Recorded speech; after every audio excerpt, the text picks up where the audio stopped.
Very good evening. Once again, ladies and gentlemen, thank you so much for joining us on the webinar today as we speak about demystifying the budget. As mentioned earlier, we do these webinars every single month. And the idea behind this is one, simply to bring you information that you need around planning for your finances and around making better decisions around your money, and hopefully having enough left over for you to make investments towards your future goals, right? But also, Zeno is very passionate about a community of people who care about where they want to go in the future, so around their money. And this is an opportunity for you to, know who like-minded people are, and just very easily, just build a tribe. It's important around your savings, around your investments, to be able to do that. My name is David Ogutu. I am the marketing lead at Zeno. And if you don't know what Zeno is an investment service that helps you plan, save, and invest towards your financial goals. So whether it is saving for school fees, or you are trying to build that home or buy that car. I have known someone who has saved for their wedding, via using Zeno. No more badgering people with 42 wedding meetings, and gifts that have cups you can set now. You might not have the man, but you'll have the money for when you need to get married. Just really quickly, I am joined by an exciting group of people who are going to be helping us break down this mammoth, complicated thing called the national budget. It comes out every year. They read it, we pretend to understand it, and then we just very quickly move on with our lives, right? And yet, I would be made to understand that if this is the, financial projections and intentions that the government has, then they're going to affect every single aspect of what we do. And so I'm joined by Esther Nakangu, who I'm going to introduce herself, but she leads the advisory team at Zeno. And I'm also joined by John Kamara, who is a portfolio manager at Zeno. So he's the guy responsible for where your money is going and how it's doing. All right, but we'll just start with Esther. Esther, please just tell us a bit about yourself, what you do, maybe a little fun fact, something that people do not know about you.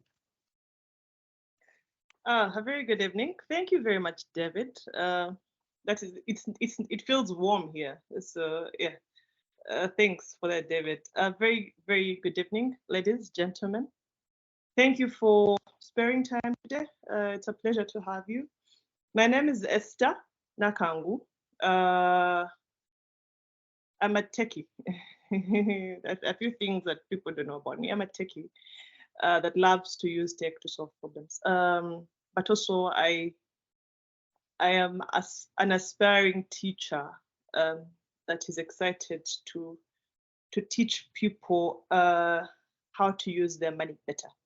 So yes, I lead the advisory team at Zeno. Our main job here is to, one, train as many people as possible to help you understand the finance world, to help you understand how you can grow the money you make or you get, and how you can get out of the hand-to-mouth trap. So that is me in a nutshell. I am one of the fun facts, really. I love to be in a warm place, which is why I began off with it feels warm here. Very formal scares me many times, so very happy that this is not extremely formal. Thank you, David, Well, back to you. thank you very much, Esther. Yeah, this is not formal. Don't forget, I mean, it's a nice, warm place where discussions can happen. So if you have any questions, comments, things that you'd like to mention as the conversation is going on, please feel free to ask. And we shall do our best to respond to as many of those as we possibly can. Now, I also have John Kamara. Please just tell us a bit about yourself, what you do, and just in a nutshell, explain to us what portfolio management is, because the word is there, but we might not be able to understand it properly. Yeah. So yeah. Okay. Good evening. Hi, David. Hi, Esther. I'm really happy to be here on a call with you guys. As David said, my name is John Muhumza Kamara. I am an investment professional. What that means in most parts of the world is that I have the CFA designation, which is a sort of the gold standard of investment management and portfolio management. I do work in private equity with the Ugandan Development Bank. As you correctly mentioned, I also consult with Zeno Investment Management as a portfolio manager. So portfolio management, what does it mean? Really, it just describes sort of the work or the art that goes into designing or creating a pool of investments and how these investments are managed to achieve whatever objective is set out to achieve. So really, in a nutshell, that is portfolio management. All right. Thank you very, very much, John. Now, let's just, dive straight in, right? I think in about May, the Parliament of Uganda signed off on the budget for 2023-2024. And, they were interesting things. The amount of money, I think the budget has gone up by about 9%, I think. Something around that. And of course, there are some very interesting highlights around economic growth and how that happened, and certain projections that come with that. But also, there are insights in how the government is going to be able to spend their money, how much we're going to be borrowing, how much we are going to, there are all these things that come that they say, and they're really huge numbers, right? They're in the trillions. Yeah, some of us are still struggling to get our first million, and therefore some certain numbers become complex to understand. And sometimes in trying to understand, those big overarching figures, it's very easy for us to get lost. Yeah, in that. Oh no, that thing is theirs. It's a sentence. Where is it in the? I'll never be able to. It doesn't impact me in any way. But let's just ask for Esther, you're in advisory and you're talking to people about their money every day. I think we'll just start with you. This national budget, why is it important for individuals to actually understand what is in the budget? All right, thanks, David. A very interesting question. It's important that as individuals, we understand what is in the national budget. It's extremely crucial, and here's why. When the government is budgeting for a financial year, it has to budget for every single sector on a macro level. So it's going to budget for financing for agriculture, for health, for education, for defense, name it. Yeah. So it's going to allocate portion of preparation of financing for the different industries or for the different sectors as we know them. As adults, we are either playing in some of those sectors or we are beneficiaries of those sectors, in the sense that, well, if I'm a mother, my children will probably go to a hospital somewhere. So it's important for me that I understand what the health sector is going to be apportioned to. If, again, I should know what's happening to the education sector. Are we being supported? Is it going to trickle down to affect the education life of my child? Or is it going to trickle down to affect my sibling who is at the university?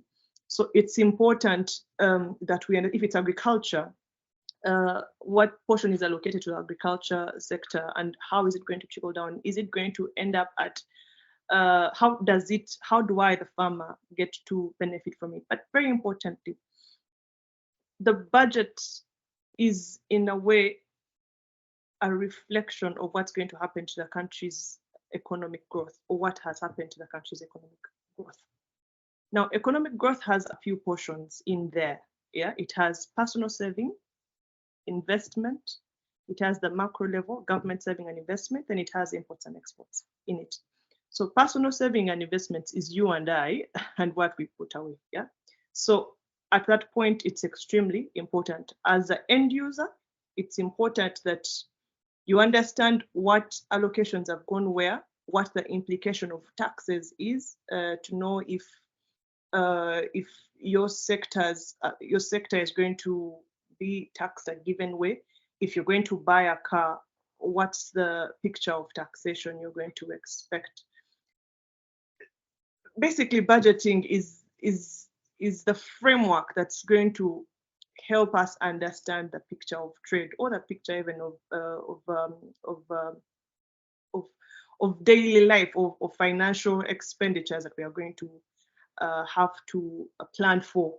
So think about it as a fish having the top and then trickling down to the bottom. So if the government budgets, it means it's going to trickle down into getting to your point of saying, okay, so this year, this is what I budget for. So it's extremely important that as individuals, we understand the government budget, where its source of financing for that budget is going to come from, and then figure out how we can plug in or how we shall benefit. Over to you. All right, thank you very much, Esther, for that. 9.5% budget increase from the 2002-2023 budget, sitting at about 42.7 trillion allocated. Now, of course, they throw around other things, fiscal deficit, words that, again, for the Muntu joke can be very, very complicated, right? The government is targeting a 16% targeted increase in revenue for this financial year, right? But even on our day-to-day spend, I imagine that when, what the budget does is it also affects how much money is left in my pocket at the end of the day, right? At least I would think so. But John, just basically on breaking it down to a granular level, as David, and the amount of money that's in my wallet, or what's left over, or what's possible to do with the money that I have. How does this process affect Esther talked about the sectors and how we can plug in, but how does it affect the actual money that I get, that I have, that I'm able to spend, that I'm able to keep? How does it affect the day-to-day financial decisions and the habits that I have with my money? Thanks, David. I guess you made a good point when you said, the budget comes out every year and most of us don't look at it. That's really true. And that should not be our approach to the budget. Reason is I would like to mention this first. The government in any economy is the biggest financial participator. So what does that mean? The government is the biggest borrower, is the biggest spender, employs the most amount of people, and is the biggest consumer in the economy. So when the government releases its budget or talks about its budget, whether you know it or not, whether you understand it or not, it is going to affect you individually in terms of your financial planning and how you as a participant in the economy is going to be affected. And I'll come to that in a minute. So this budget, to really understand how it comes down to the individual, I think there are two key things for me. One is that the budget, as Esther mentioned, it shows how the government is going to raise its revenue. And you're all aware, government raises revenue primarily by collecting taxes from us. Now, what are taxes to me and you? Taxes to me and you are expenses. Taxes are a cost to a business. Taxes are either a deterrent to spend and invest or an incentive to spend and invest. So a lot of the investment decisions businesses and individuals do are usually based off the tax environment. So if taxes are going to go up on a particular item, maybe I'll consume less of it. If taxes are going to reduce on a particular economic activity, maybe I want to be investing and participating in that activity. So that is very key. Budget shows how the government is going to raise revenue, and primarily it raises revenue from collecting taxes. So if the government needs to collect more and more taxes, that has a serious implication on all of us who are participating in this economy. It means a lot of what you're going to be consuming starting from 1st July could change in terms of the prices. So as a consumer, it's very important to know about the budget, because it could affect your consumption patterns.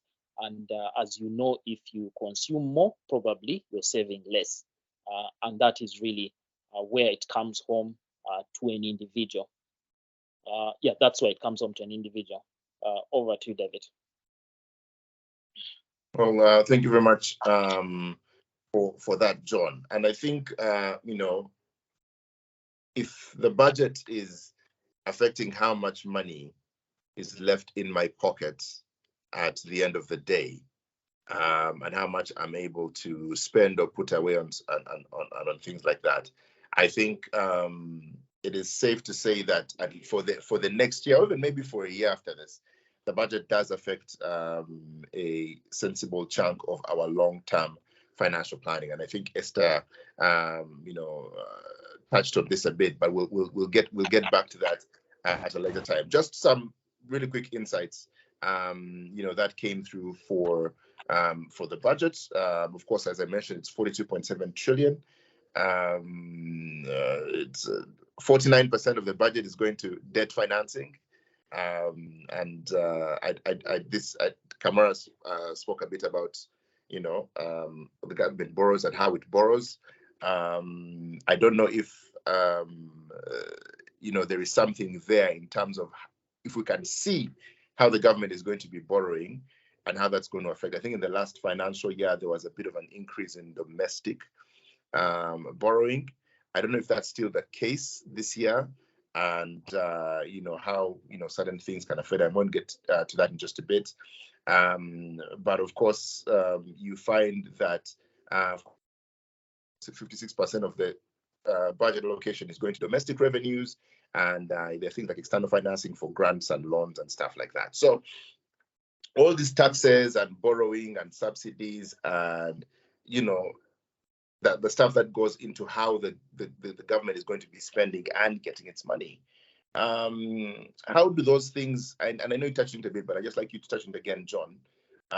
For example, how the government is going to be borrowing, and maybe you can be specific to this year. How do you anticipate, what do you see is going to be a trend that people can get a hold of in terms of financial planning? Yeah. Yeah.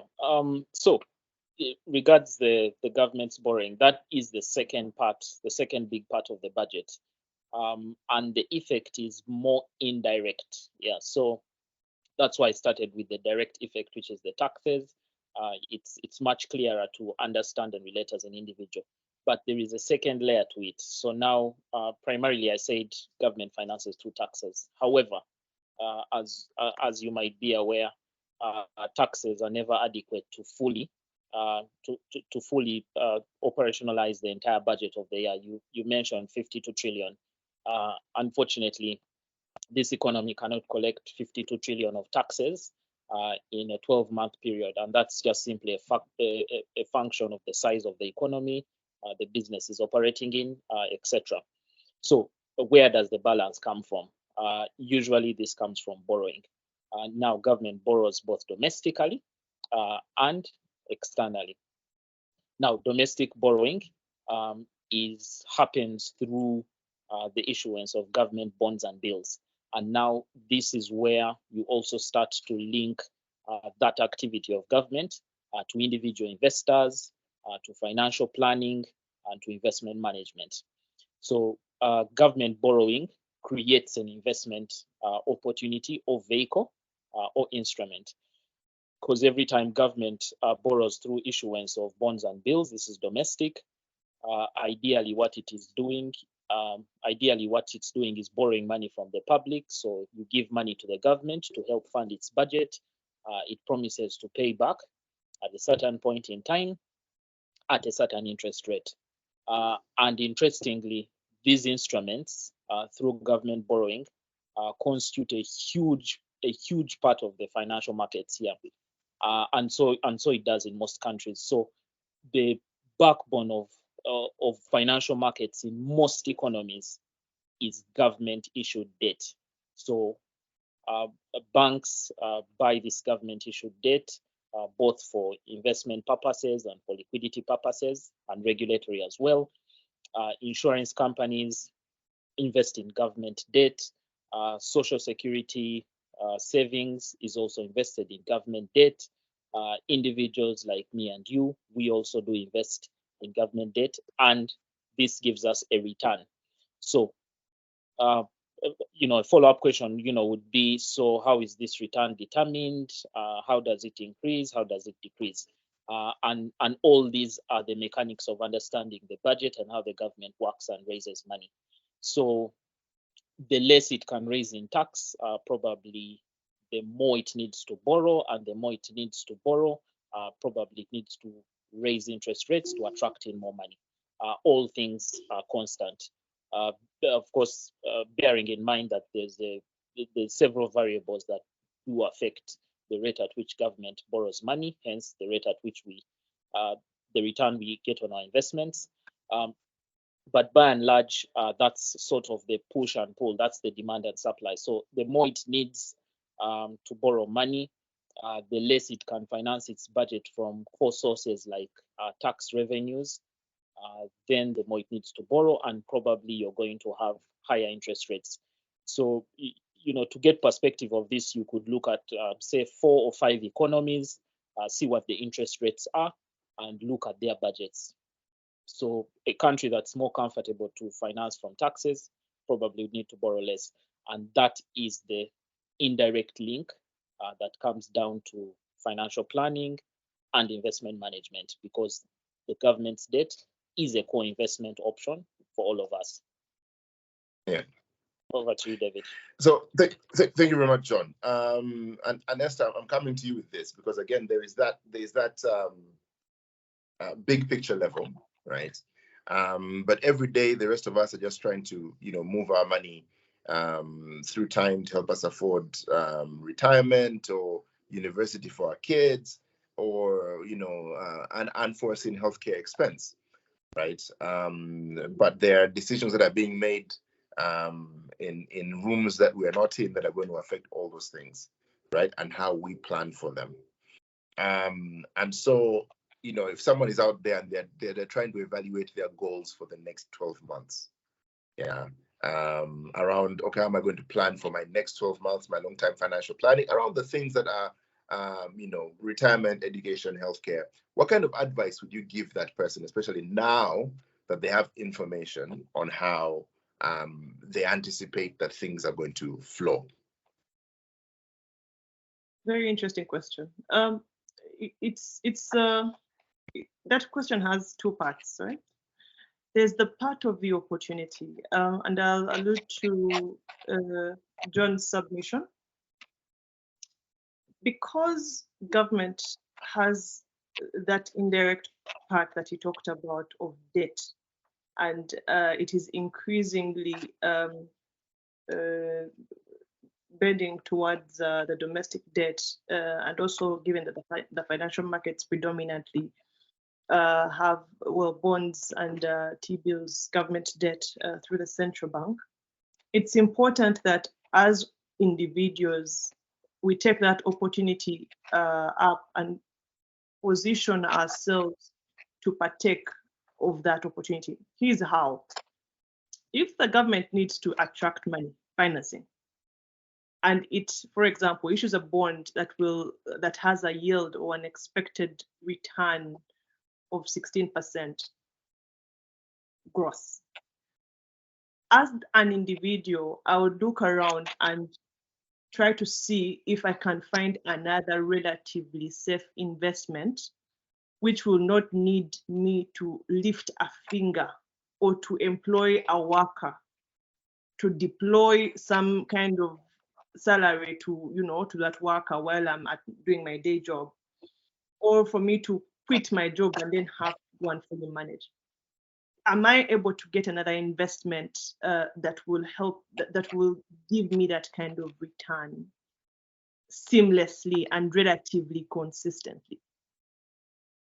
And for me, right there, therein lies the opportunity as the individuals. I think that's the point where, as individuals, we should then say, you know what? It's important that we now start getting exposed to these financial securities. It's important that we now get to position ourselves as some of the indirect lenders of money to government to facilitate or meet the budget needs, but in turn, benefit from the yield that we shall earn over time, right? Because if this money comes through, you're going to quickly and directly benefit. If you don't, probably the government will still meet that. It will still meet that budget requirement. It will still pay salaries. It will still build the roads. It will still. You just will remain the way you are, but you will not have tapped into that.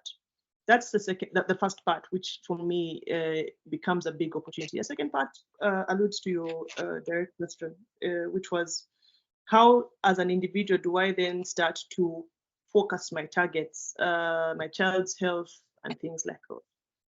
Once we understand the direction that government is taking regarding the budget, as an individual, it is extremely important. I would advise you that when you're looking at, first of all, what are you earning in that season? Yeah, do you have a consistent job? Are you running a business? If you have a consistent job, you probably have some kind of expected cash flows for the next maybe 6 months or 12 months. If you do, then you split and say, okay, so what expectation of education or education cost or school fees am I supposed to meet in the 12 months period? Yeah. And how am I going to meet that need? Is it pick from salary and pay, or have I kind of structured a plan that's going to help me meet that a bit more flexibly? If it's health, do I have an insurance package for my children or for myself? If I don't, in the event that a health emergency arises for my family, for my parents, for my siblings, for my dependents, or for the people around me, have I set up something that will allow me to pick money from and then go and meet that need? Because you'll notice that if you look at the health allocation according to the 2023-2024 budget, and just try and insinuate and say, okay, so does this give me free health benefit today? The answer is a quick no. And because the answer is a quick no, you're going to have to sort the health need, because chances are high either you'll fall sick or someone else that depends on you will. So because of that, it's important that you have a structure that is going to take you through that particular problem. Now, obviously, there's retirement. Retirement is a bit of a long game, but retirement, if for anyone that has begun thinking about their retirement, they're probably in the space that is thinking investing safely, right? I won't put my money in money lending because chances are high the guy will go with my money and not pay back. At that point, you're really trying to think along the lines of where I put my money that will be safe, but will also earn me some kind of return. The budget also gives a lot of indication regarding the inflation rate. And that's basically the biggest picture of the prevailing prices of goods and services. When you're saving money or when you're planning for moving your money through time, it's important that one of the key factors you're looking at is, am I able to hedge this money that I'm moving through time against inflation? It's extremely important that you do that. Now, some people have the technique and the skill to do that. Some people need a bit of help. If you have the technique to do that, you need to take action. You need to answer these questions. You need to find those goals that are going to help you structure the different needs, at least for the next 6 months, or ideally for the next 12 months. That's one.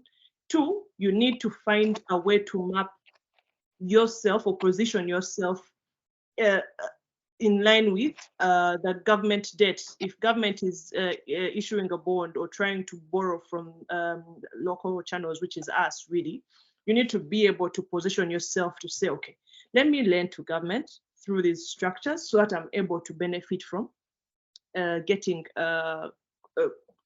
quote unquote easy money, because I'll be doing my job, the money will grow. The money will grow for the most part above inflation, and I'll gain an alpha and a return over and above what will be eroded by inflation. So the value of my money will grow, but also that portion of profit will also come to me without me suffering with it. But also, third, am I able to do it myself? If I'm not, am I able to find people that will help me through that journey?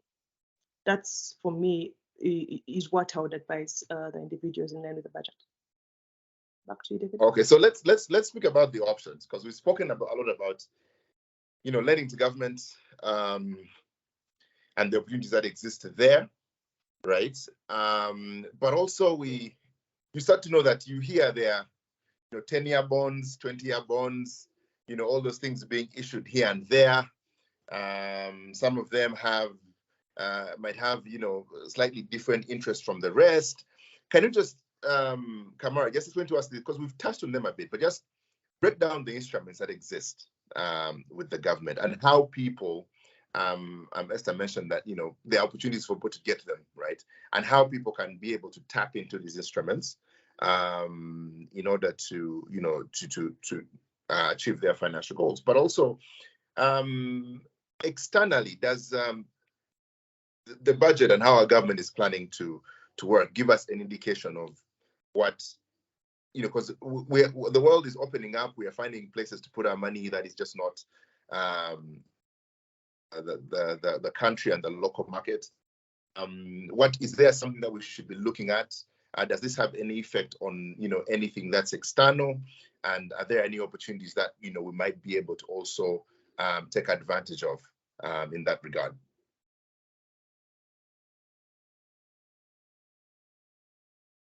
Okay, thanks. Great question. I'll take the first one about really you mentioned the 5-year, the 10-year, the 20-year bonds, all these variety of instruments. Well, simply attached to a budget and a borrowing plan every financial year, there is a calendar for issuance of this paper or of this debt. So government, through the Ministry of Finance, has this sort of calendar that shows throughout this financial year, we are going to come into the market and raise money at this point, at this point, at this point. Typically, it happens on a monthly basis. There is the short-term borrowings, which are called treasury bills. These are always 1 year and less. So this is ideally the government borrowing your money for 3 months, 6 months, or 1 year. After that, you get your money back.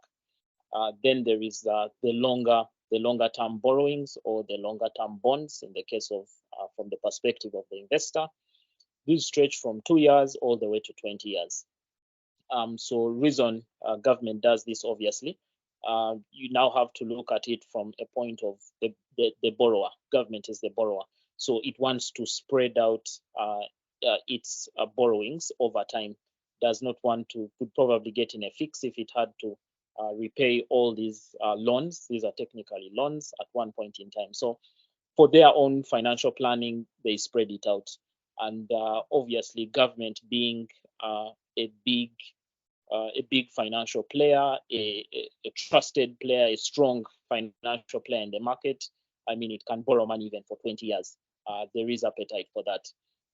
And that sort of relates to what Esther was saying. You know, if you're thinking of retirement, if it's healthcare, this is now sort of the instruments you would look at. These are longer term instruments. So you sort of have your money locked in for that period of time.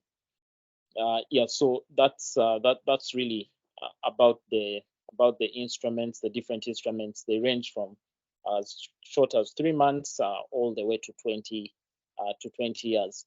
And also just a point of note, really, from an investor perspective, these instruments also do trade. So I'm not only able to invest at the point in time when the government borrows the money. Even after the government has borrowed the money, that paper or certificate that shows I demand the government this amount of money, I can trade it in for liquidity or for cash today.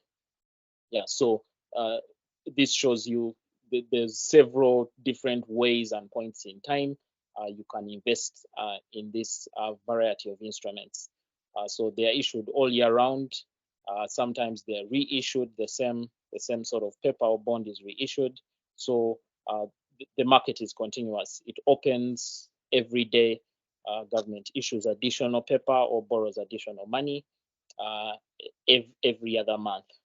Yeah, so that's in a nutshell how it works. How does someone take advantage of this market? Because for a lot of people, you know, these things are said, but they seem to be only available to a very limited number of people. Most people don't know. So where do I go? Where do I take my money if I want to lend the government? Right? Do I carry it, take it to Bank of Uganda and say, as in just like how does this work? Yeah. Okay. Well, there's a whole formal system that is set up with there's a whole electronic system and process through which government borrows. Of course, it's run through the central bank. That's what's called the auction system. So there is an auction system where which BOU runs, and this auction system puts out the papers for investors to come and bid for them. However, this happens through licensed commercial banks. So in the simplest format, or the straight answer to that question would be individuals, of course, can do this through their commercial banks. Your commercial bank would take you through all the requirements you need. They are really straightforward. It's like setting up an account.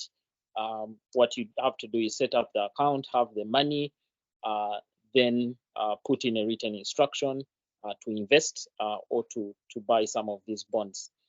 Of course, also from an individual perspective, I have to mention, of course, this is also can be done indirectly through unit trusts, and that has really, we've seen that simplify the process sort of for several individual investors. So rather than going through that whole hassle of opening up these accounts, then you look at a whole list of government securities. Some were issued even as far back as 95, 2000. Then you're wondering which one I should buy. The rates are different.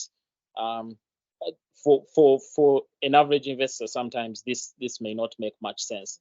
So an average investor, as Esther has mentioned, has particular financial goals.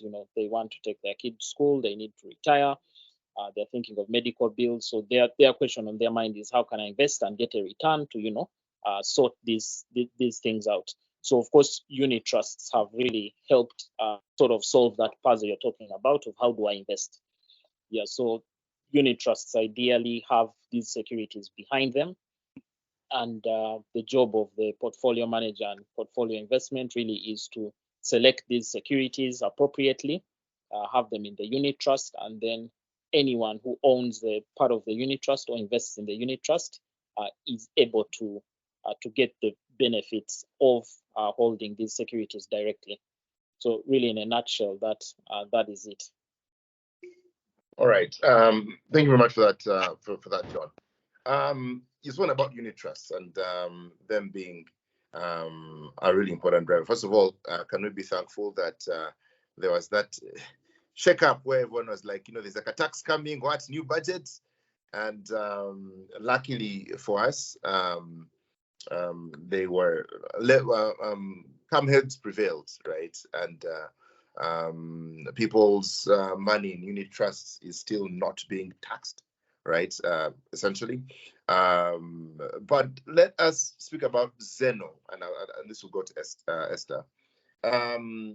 Someone might have, again, listened to this and then, listen to John's process, and then it's just like, things are complicated. I didn't even know there were bonds that were issued in 1995 that are still somewhere on that list, and those are all the things that you have to wade through in order to make this possible. But how does Zeno, for example, make it simple for someone to be able to go through this process?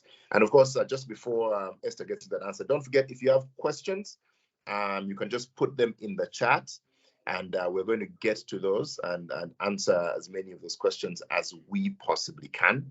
So just put your questions in the chat, and we'll be able to answer those in just a bit. But Esther, how does Zeno help people who are trying to take advantage of all these things, or people who don't, you can't go through all the pages that the government has read in the budget to understand how the things are going to be flowing? How does something like Zeno help you still take advantage of that? Very interesting question. So first of all, what is Zeno? Zeno is a fund manager. We are an investment management company. Our job is to wake up in the morning, think, look at the markets, look at these beautiful things that Kamara has been throwing around with hard words. So basically, look at the markets, look at the opportunities on the financial side.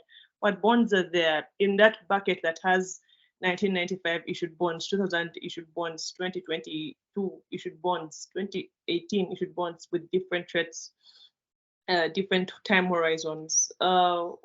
Which one is going to work for you? Which one looks better than the other? So basically, we do a lot of financial and investment analysis. We are licensed and regulated by the Capital Markets Authority to do investment management work for individuals and institutions and groups of people, circles, retirement benefits schemes, investment clubs, families, friends, husband, wife, name it. We're just, we are licensed and regulated to help you to break these things down and do investment management work for you.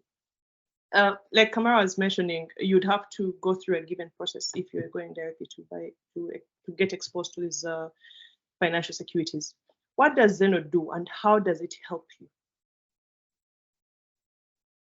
Zeno runs what we call in unit trust funds. So a unit trust fund is, you wanted a technical word, a hedge fund of sorts. But unit trust funds, think about them as pools of funds, yeah? So traditionally, investing in financial securities was done the way Kamara has just described. You wake up in the morning, you go to the bank, open up a CSD account, and then you have a range of options, and then you choose what works for you, and then deposit your money. Wait for a given period of time and a coupon.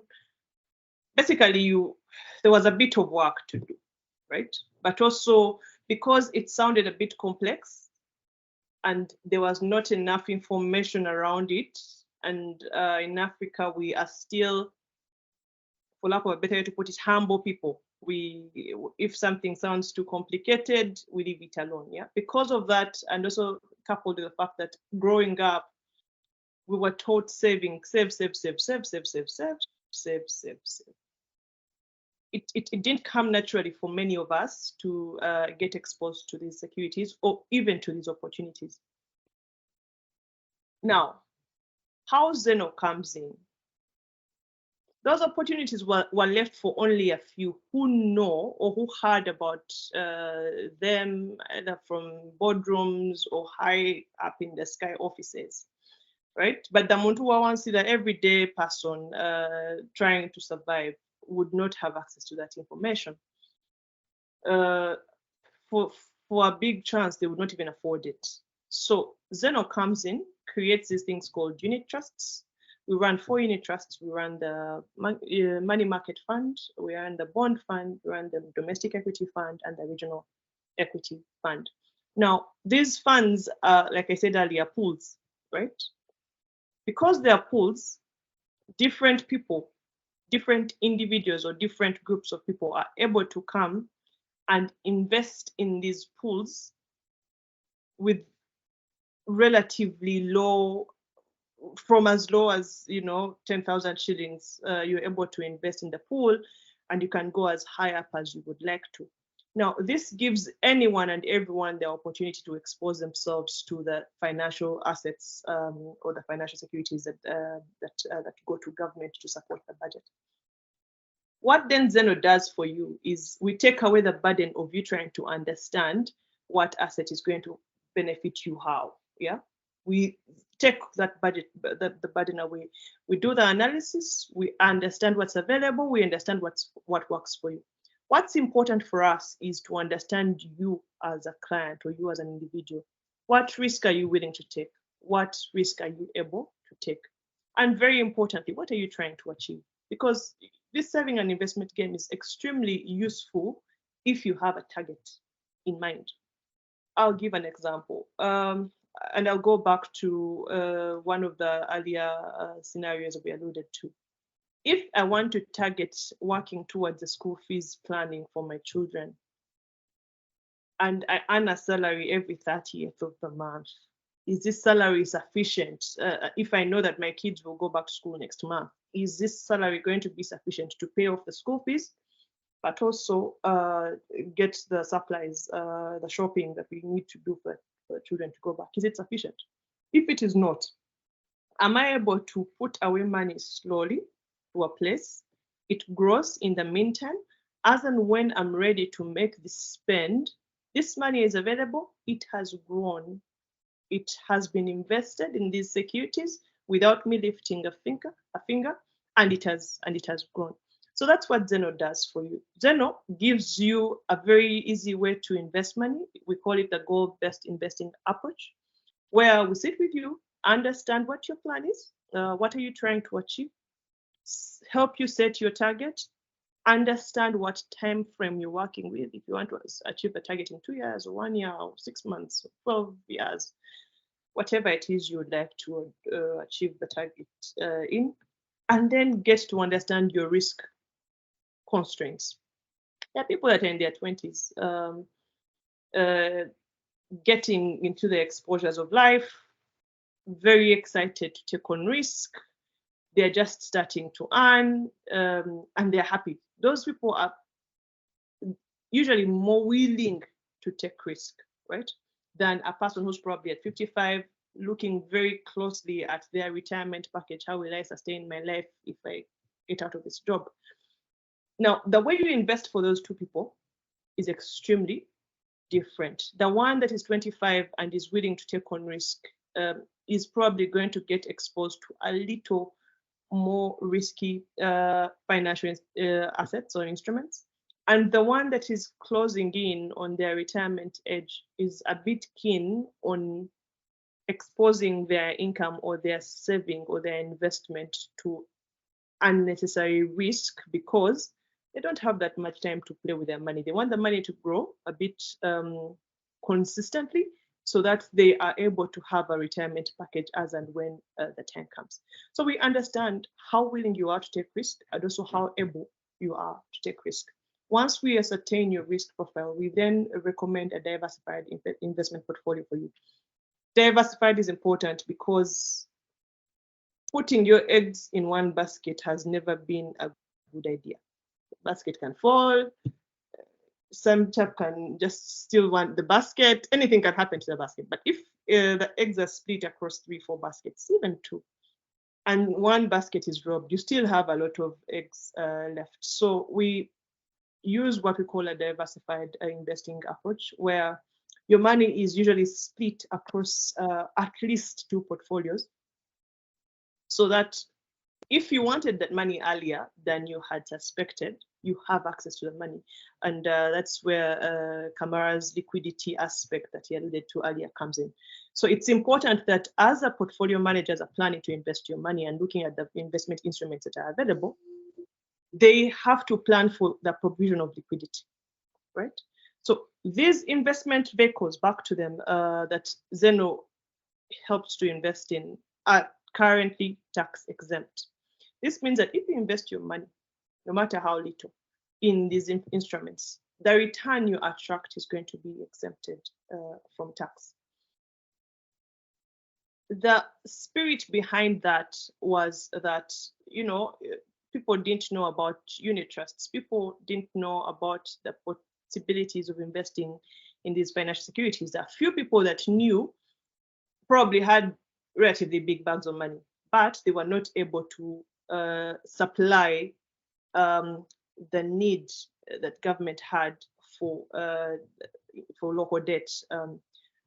So because of that, the scope was widened. Well, government began encouraging the usual people to invest even as little as possible, and therefore the thresholds reduced, but also gave a bit of flexibility with how the unit trusts are going to work. So Zeno's unit trusts give free entry, free exit, and easy entry, easy exit. So you're able to invest today or tomorrow, whatever date you have the access to the money. As and when you want to get some of the money, you're able to get some of it. Back to you, David. All right. Well, thank you very much. And we're just going to get straight into your questions as we wrap this up. Now, of course, if you have any question, please feel free to get in touch with us, to just drop it in the chat, and we'll be more than able to get to as many of those questions as we possibly can. We'll start with Ronald. Ronald says, I'm looking at this budget as a limitation for my earning as a youth. The increased standard of living is causing everything to be impossible. How can I maintain my savings with my investment in relation to the budget being issued? I think maybe it's again, whenever they issue a budget, they issue an increase in taxes. If you're a businessman, they have pushed things up here and there. Government is trying to increase its earnings domestically by 16%. And there's a pinch that's going to be felt somewhere. And someone is asking, given that pinch, how do I balance this? I want to save and invest for the future, but also the budget is bringing on quite a bit of pressure. I don't know, anyone can take that.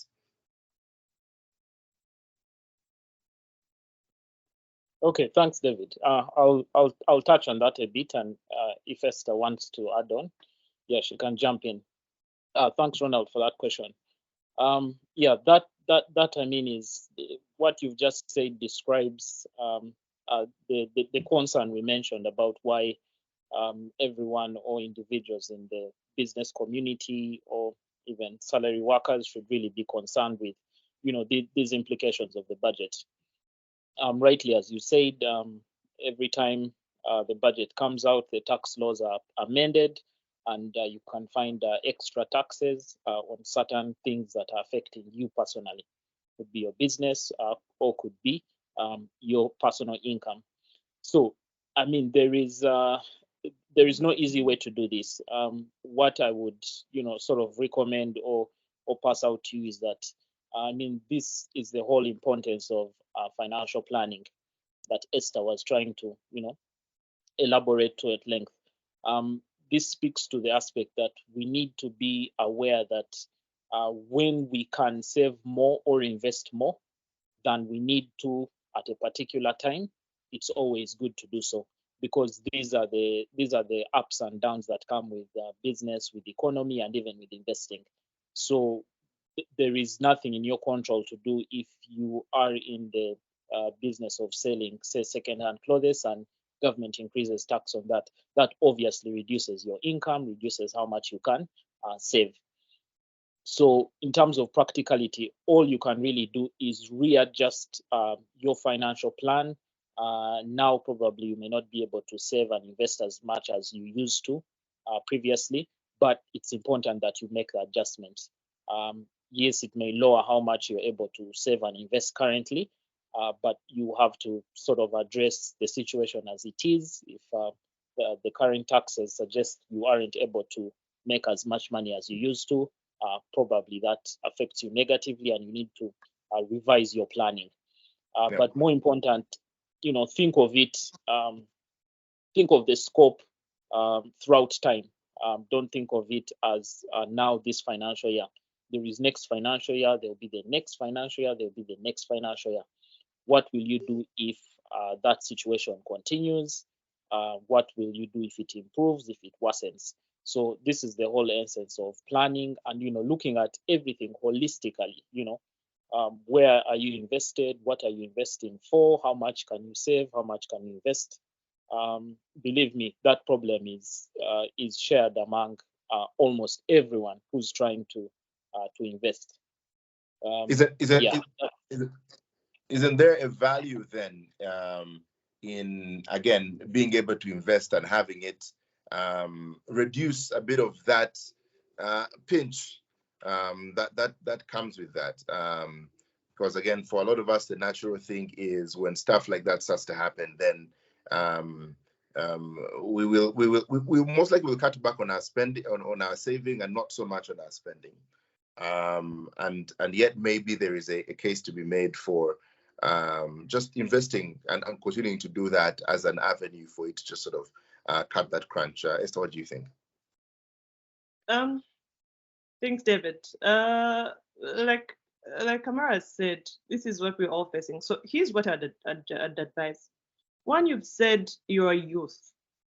I don't know at what part of the youth metric you're at, if you're at the start or at the end. In the event that you're at the start, chances are the earnings are coming in relatively less than those that are let into the youthful stage. What I would advise is, first of all, depending on where you are, try to earn a bit more, right? Either upskill, try and get new skills that you can sell and in return be paid for.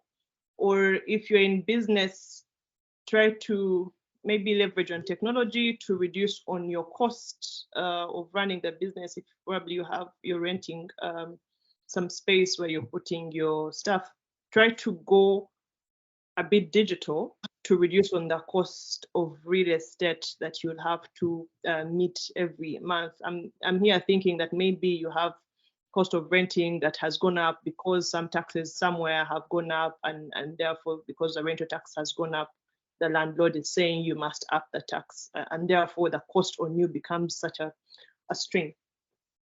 If you're on the formal sector side, try to upskill. You cannot invest what you don't have. Try to upskill, and also try to increase on the number of skills you can sell so that you can get money in exchange. That is one. Number two, there's two things on the pedestal that we look at. We look at saving, we also look at spending. Depending on the income you currently have, be very keen to not press both sides unfairly. One would say press your spending very hard so that you can up the saving relatively high. But here's the thing, we're going through life. So in life, you must find a neat balance. You can spend, but try and do like a ratio of sorts. For every 10,000 you spend, save 1,000 shillings. For every 100,000 you spend, save 10,000 shillings. Just make sure that you put away a ratio of what you spend. It will help you to not limit how you spend. Therefore, it won't hit your standard of living so hard, but it will help you to consciously put away something. I mean, think about it. We had COVID hitting us in 2020. It just feels like yesterday, but the year before COVID was 2019, which is 4 years ago. if you had put away 1 million shillings 4 years ago, that 1 million shillings would probably have made for you an extra 500,000 shillings, give or take, or even more by now. My thinking, the way I look at life, is it doesn't get easier as you go. Chances are we won't find a year when the government now is going to say, okay, so we shall collect less in taxes, but also the cost of living is going to go much lower. Therefore, let's wait for when that comes and then we shall save better, right? It probably gets a bit harder. So what you can do now, do it, but do it within the comfort that you can. Just try and improve your discipline on saving and in ensuring that that money is invested so that it can move through time. All right. Thank you very much for that, Esther. Someone else is asking here. This is Harold, and he's saying, please analyze for me the following investment options, right? And I think, Kamara, this comes to you. Fixed deposit in a commercial bank, direct investments in T-bills and bonds, and investments in unit trusts. Or, the other investment drivers, business vis-a-vis construction of rentals, so government securities, and things like that. Okay, thanks, Harold, for that question. I guess if we had $1 every time we had that question of comparison, we would be rich now. Harold, what I would, the way I would want to tackle this is, we shouldn't think in terms of either or. So when we look at investment options, we shouldn't put ourselves in a corner that I should either do A or B. And this is where we talk about investment planning and financial management and building a diversified investment portfolio. Esther mentioned about building a diversified investment portfolio.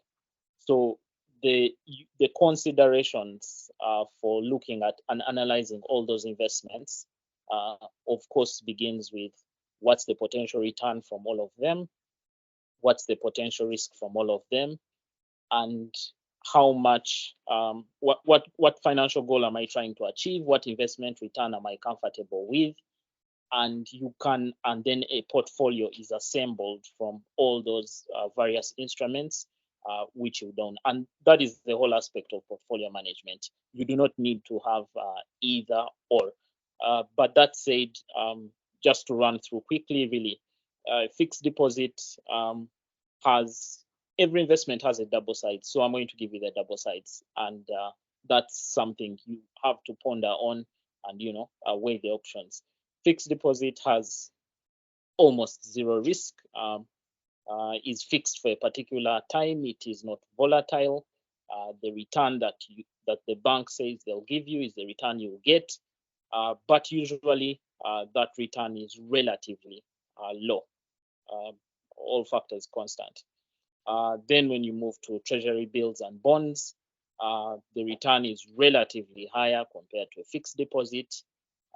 However, it can be volatile the time you hold it. If you want to cash out, you might cash out at an extra profit or even a loss.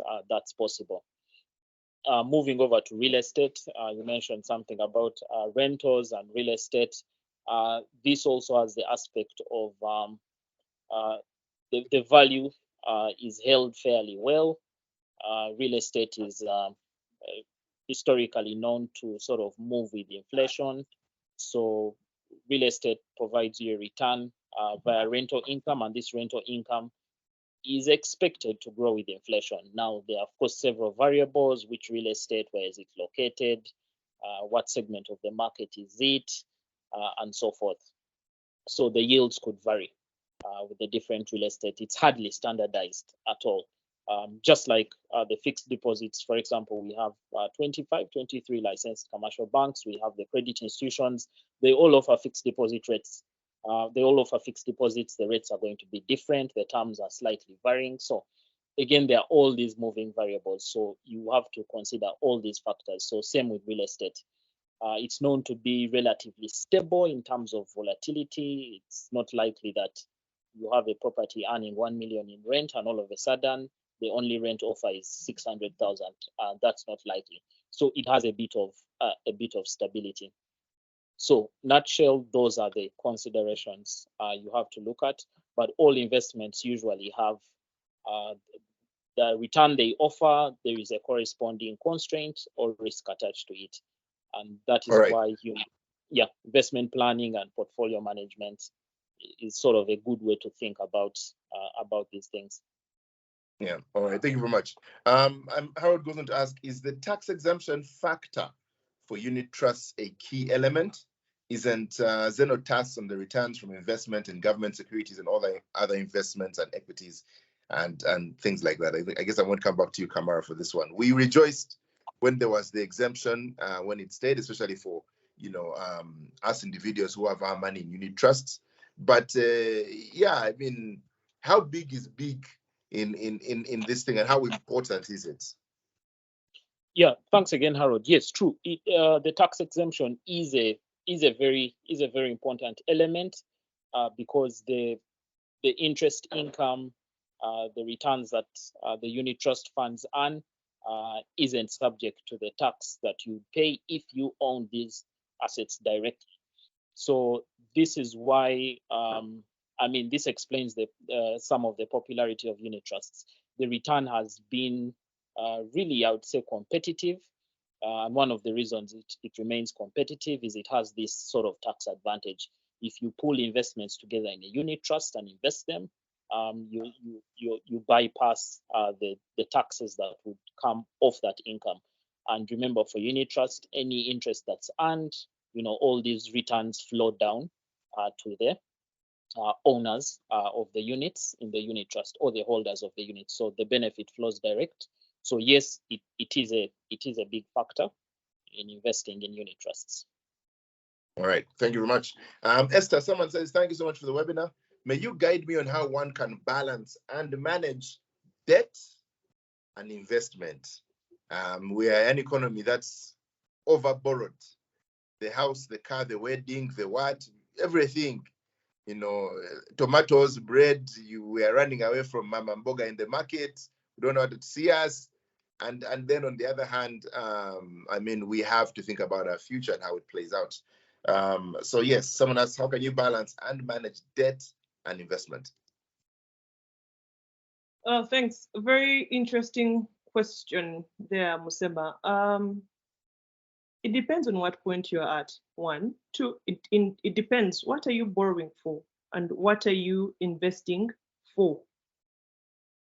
I'll just give one example, and then we walk it through the debt angle, and then walk it through the investment angle. But ultimately, what's usually important is, if you're going to borrow, are you comfortable with the rate at which you're going to borrow? Are you able to, do you have expected consistent cash flows that will enable you to pay back at those rates? Borrowing is huge.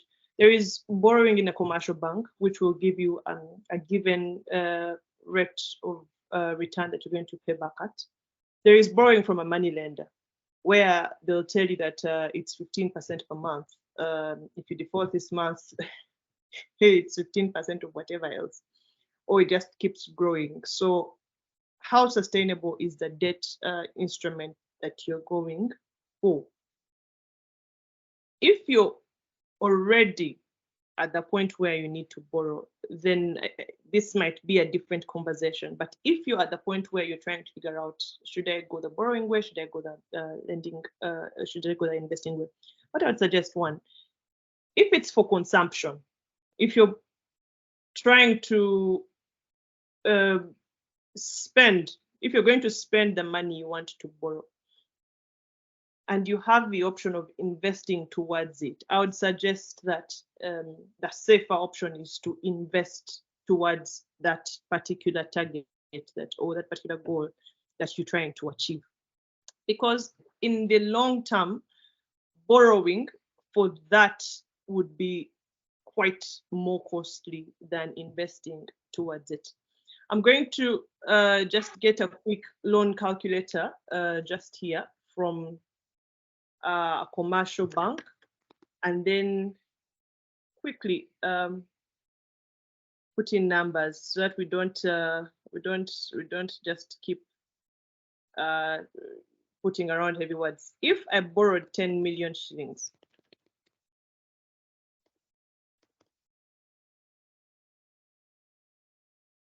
maybe let me just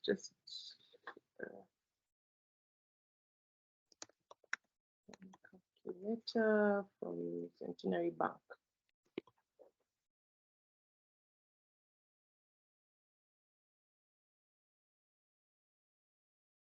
All right, so I'm going to run two simulations through two calculators, and we see what would happen. So if I invested 10 million shillings,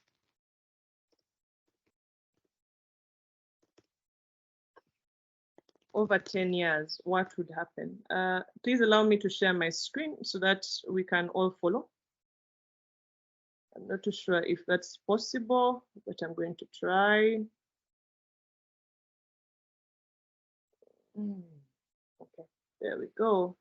I'm sharing with you Zeno's investment planner, which will help you get a quick understanding of how you would be able to move your money through time. So what we are putting here is 10 million shillings. If I invested 10 million shillings today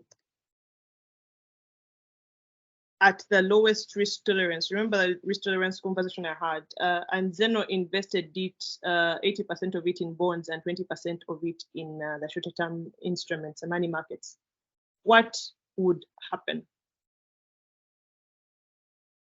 By the end of those 10 years, this 10 million that you own would have grown to a worst case scenario of 26 million, most likely at 33 million, and a best case scenario of 41 million.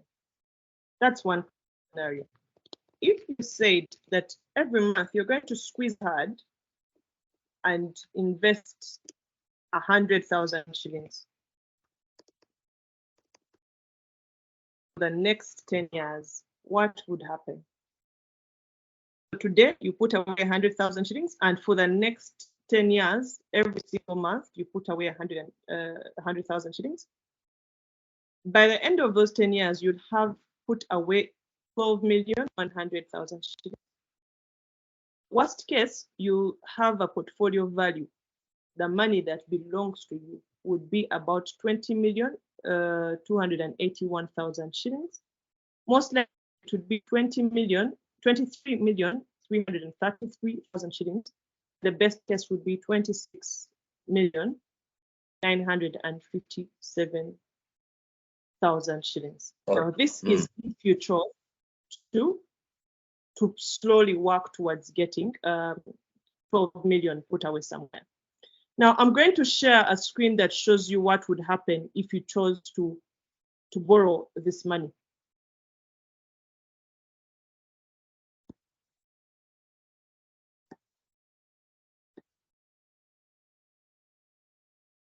So the expectation of cost, if you chose to borrow 12 million shillings for a period of 120 months, that is 12 years, that is 10 years, at an interest return of 20%, what would happen? You'd have to pay back 231,000 shillings every month for you to pay back this 12 million. For the same 12 million,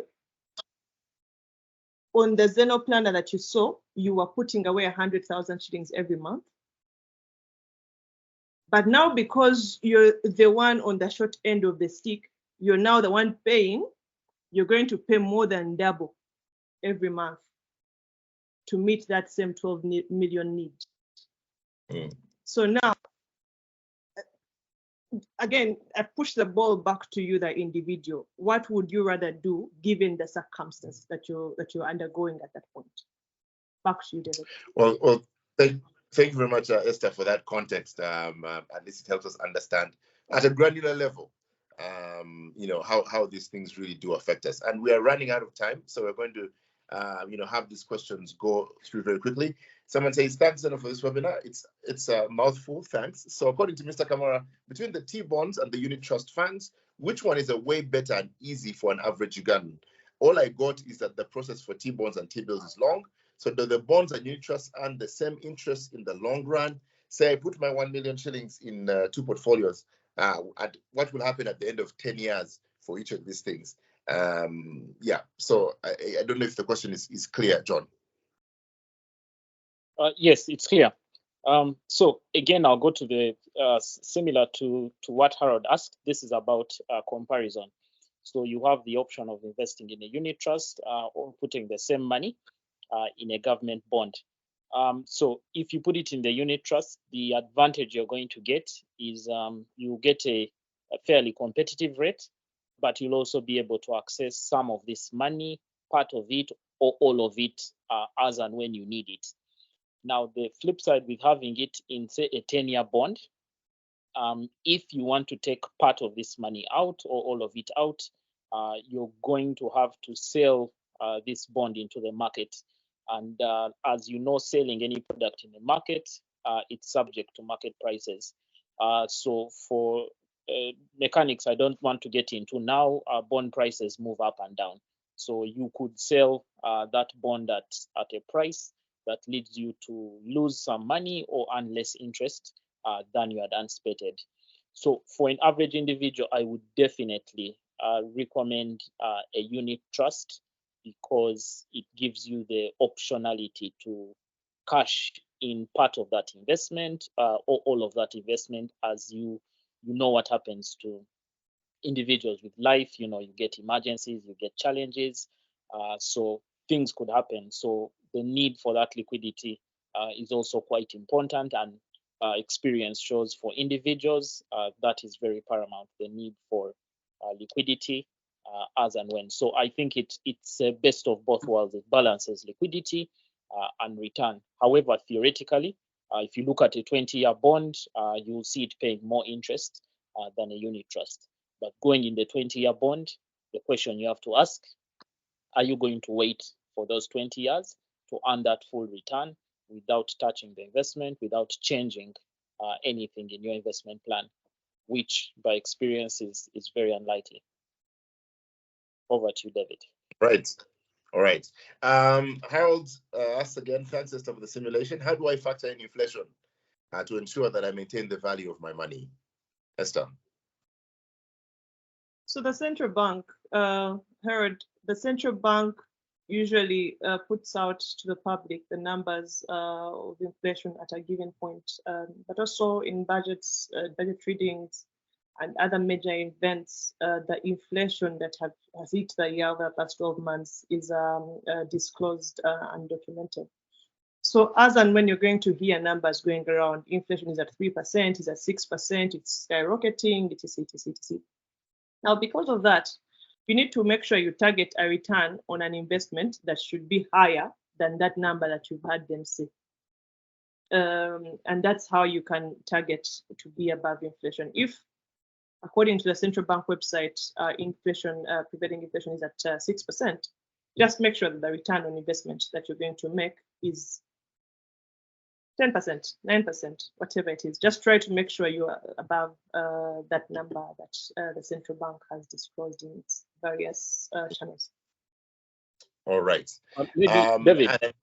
Yes, please. Maybe, David, I could just add a bit on that interesting question Harold touched on about how you think about inflation.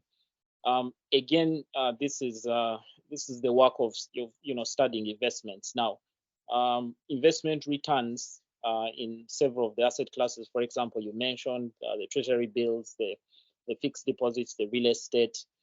Some of those returns are driven by inflation, among other factors. And what this means is that the way investors in the market put a 17% yield on 10-year government money, inflation is one of the big factors that have gone into this expectation of 17% that you see in the market. So, and this takes into assumption that markets are free and there isn't much controls in that market that are sort of, stifling it. If it's a free market like one we have in Uganda, it's quite representative of a free market compared to several other African counterparts. These interest rates that you see in the market, they factor in inflation greatly. Yeah, so a lot of the return you see comes from the inflation expectation. So if investors expect Uganda to experience inflation of 10, 15%, interest rates would not be at 16%, they'll probably be at 20%. And also I mentioned about real estate, how real estate sort of moves with inflation. So it also has in that inflation protection. So what you have to try and understand is that the underlying investments I own, these investments I own, do they factor in inflation? Now, the simulation Esther showed on the screen is a proprietary algorithm that runs on the Zeno platform. So it assumes several variables, inflation expectations, where interest rates are going, and so forth. So it does factor these in. Just to give you perspective on that, I mean, you can look at countries suffering great inflation. You can look at Nigeria. You can look at Ghana. Interest rates are over 18. They even reach 20%. Reason for that is that inflation in those economies is quite high. So that inflation was factored into the interest rates. So interest rates in a free economy, a free market, they can give you an expectation of where inflation is expected to be. Thanks. Yeah. All right. You can access the calculator by going to myzeno.com. It is there. It's free to use. You can go and tinker. And of course, if you have any more questions and comments, we've come to the end. Unfortunately, we have just a couple of minutes left on the call. But if you have any more questions and comments, you can always, drop the people at Zeno a chat or a DM on Twitter, Facebook, Instagram. We'll be able to just get them to very talented people in advisory or in our portfolio managers, and they'll be able to just help answer those questions. Now, of course, there is a feedback form in the chat right now. We value your feedback and we'd like to know, what you'd like us to talk about on this call, but also what this session was like for you, so we can be able to improve the next one and give you a much, much better experience. All right. And as we close, just I would like to have some parting remarks. I'll start with the lady, Esther. A few parting words from you.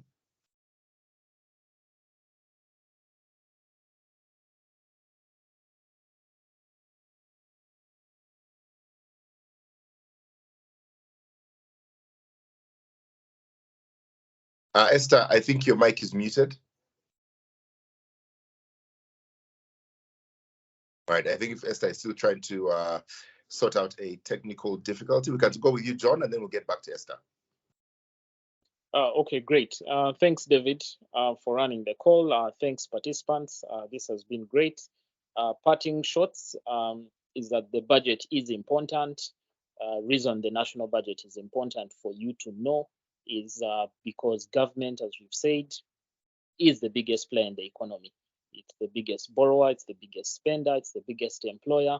So where government decides to raise money from, where government decides to spend, as one of the callers alluded to, Ronald, it is affecting him personally.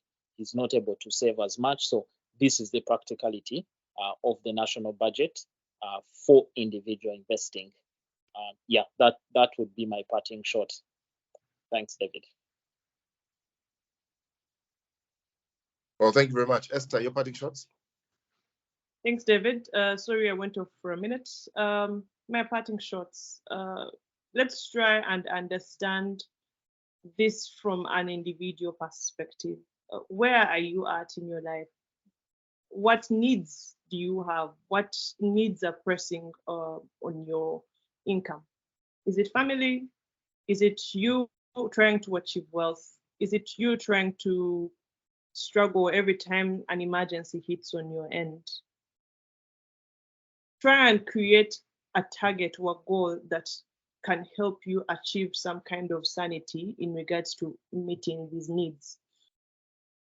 At bare minimum, create an emergency fund that can take you through, let's say, 3 months of unemployment, because a lot of these pressures eventually hit the private sector, and many of the private sector players, the employers, get to lay off people. If you ended up on that side of the coin, would you be able to sustain your livelihood for 3 months or 6 months as you're looking for another opportunity of employment? Be able to plan for that. Let's structure our lives a bit more. And for everything you earn and for everything you spend, try so hard to build your discipline of investing by picking off just a small portion. If you're to spend 100,000 in a bar, when you're still conscious, pick off that 10,000 and quickly invest it. The channels are easy to invest. Zeno currently runs the autosave channel on mobile money. You just simply dial *165, *5, *7 hash. You're able to quickly send that 10,000 there. You remain with your 90,000 shillings, and then you spend that. It kind of helps you to, without feeling so much pressure, put away money. I'll just give one more analogy. Sorry, David, I'm going to eat a little bit of your time. Think about the border rider. The border rider, according to actual data, earns about 50,000 shillings a day take home. 50,000 shillings a day would mean if this person braved it through 30 days, that would mean they earn 1.5 million shillings take home. But their quality of life is relatively not structured. If that person was able to put away 20,000 shillings every day in some kind of investment, it means that at the end of the month, they will have a whopping 600,000 shillings to spare. Now, if that is the case, it means by the end of the year, they have about 7,200,000 shillings saved. If this money is invested, even if at a point this guy got an accident, God forbid, and has to be out of riding, is unable to ride his bike for the next 6 months, he's going to be in Mulago, he probably has 7.2 million that he has saved and has been invested and probably has earned him a return over that 1 year when he was able to work. So let's start structuring our lives in that way. Nothing lasts forever, and no one is mapped out to get the eventualities. We all are prone to these things because it's the life we are living in. Let's plan for the unanticipated future. Let us be a bit more structured. Thank you so much. Thank you very much. Have a good evening.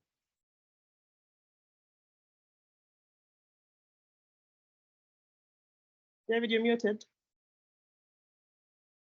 Thank you very much, Esther. Thank you very much, John. Thank you very much, every single person who has been part of the call. We appreciate your time as you go to whatever your next destination is today, the pub, home, get that 10K off, put it on your mobile phone, *165, *5, *7 hash. Get your Zeno account, and then you can set up an auto save that allows you to save either daily, weekly, or monthly. We have these webinars every single month, and if you follow us on our social media channels, that's Twitter, as it's now called X, and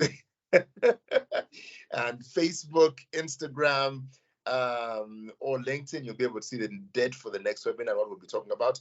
But also, we value your feedback and we'd like to know the things that you'd like us to discuss in the webinar. So there's a feedback form in the chat. Please take a few minutes, a really short one, to give us your feedback. Otherwise, from all of us here at Zeno, thank you very much. And please keep in touch with us on our socials everywhere. We are always open to having a conversation around money and investment. And of course, if you have asked a question that we've not been able to get to, our customer success representatives are in the chat, and they are going to be giving you your answer shortly. Thank you very much from us here. Goodbye. God bless you, and have a fabulous evening. Bye.